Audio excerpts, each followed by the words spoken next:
This is part 2, Instruments of Obstetrics and Gynecology. Here we'll be talking mostly on the instruments for dilatation and curettage and evacuation. This is Hegar's dilator. It is a solid rod-like structure. It has tapering ends which are solid and smooth. It is used for rapid dilatation prior to endometrial curettage, prior to evacuation in first trimesteric medical termination of pregnancy, prior to evacuation of mole, removal of placental polyp, endometrial polyp, before hysteroscopy, and in major surgeries like Fothergill's operation, amputation of the cervix, and in cervical stenosis. Sims sharpened blunt curette. It comes in different sizes. It may be few millimeters to centimeters. The terminal ends are having oval loops, which is sharp as well as blunt. One end is blunt, which is used in obstetrics, and the other end is sharp, which is used in gynecological cases. In the gynecological cases, the uses are diagnostic and therapeutic. Diagnostic to determine the pattern of the endometrium in cases of abnormal uterine bleeding. In secondary amenorrhea, specially to diagnose tuberculous endometritis, and here the sample is mostly taken from the cornu of the uterus. Endometrial hyperplasia or endometrial carcinoma in postmenopausal bleeding, specially to rule out endometrial cancer.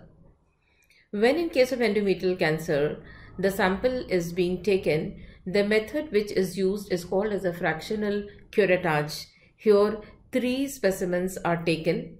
First specimen is from the undilated cervical canal. This is called as a endocervical curettage. Second is taken from just above the isthmus without dilating the cervix. This is second sample.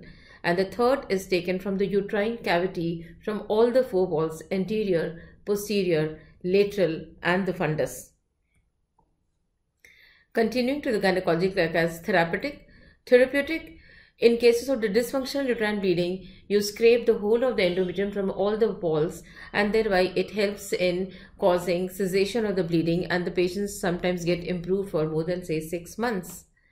Then second, in cases of therapeutic Asherman syndrome, it is used for breaking the adhesions, and after that IUCD is embedded inside, which keeps the wall of the uterus separated and prevents adhesions. Obstetric causes, uses for medical termination of pregnancy, dilatation and curettage. Here the blunt end edges are used, and even in cases of incomplete abortion, missed abortion, curettage is done. And secondary postpartum hemorrhage. Whenever there is diagnosis of the retained products of conception, blunt curettage is done. Now, what are the disadvantages?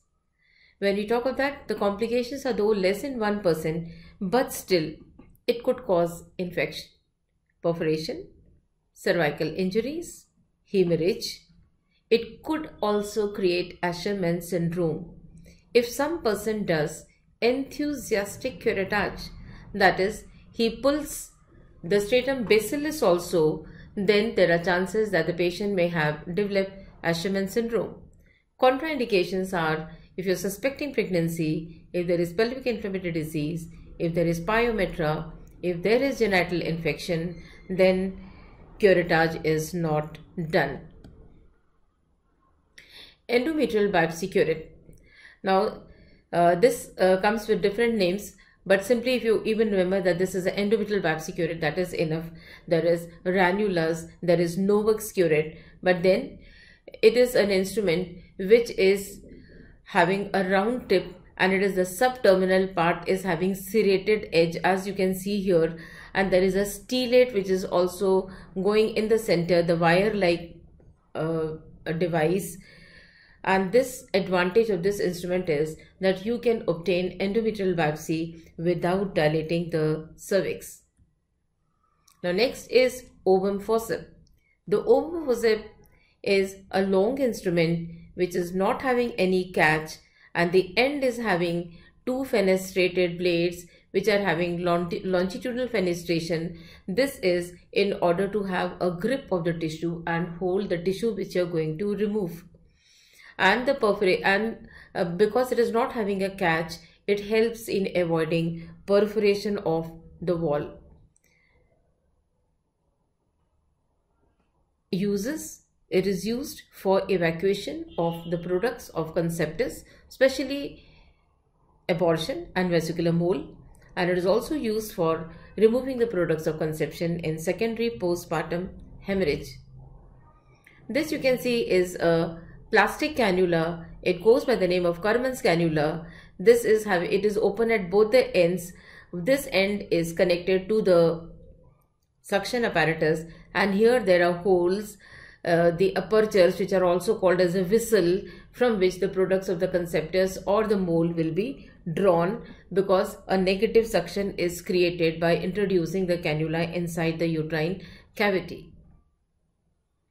This is a tubular plastic structure. It comes in different sizes, 4 to 12 millimeters in diameter, and the proximal end fixes with the syringe or with the suction cannula, and it is superior because it takes less time. It makes the procedure complete, and it is also less traumatic, and the device being transparent, you can see the material which is getting disposed. This is the manual vacuum aspiration syringe.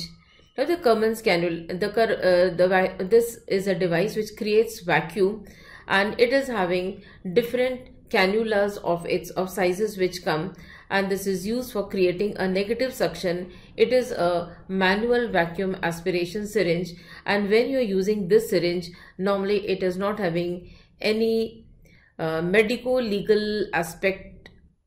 It is used like a regulation syringe. This is a cannula of the manual vacuum aspiration, which I had just now showed. This cannula belongs to this instrument. Now the manual vacuum aspiration is used for aspirating the contents of the uterus up till 12 weeks of the pregnancy, and this is superior to the menstrual regulation. WHO recommends MVA as a procedure of choice before 10 weeks of pregnancy, but it is safe up to almost 12 weeks. It has got a capacity of 60 ml, and the vacuum created by this syringe is around 65 centimeters or 650 millimeters of mercury, and it has got a barrel and a piston. By controlling the valve, you pull the syringe and create this negative suction. So its uses are in MTP, in incomplete abortion, in missed abortion, and sometimes after craniotomy in a hydrocephalus, you can aspirate the CSF from the baby's head, and also endometrial aspiration can be taken for endometrial pathology. That is about all these instruments, and next again we meet in part 3.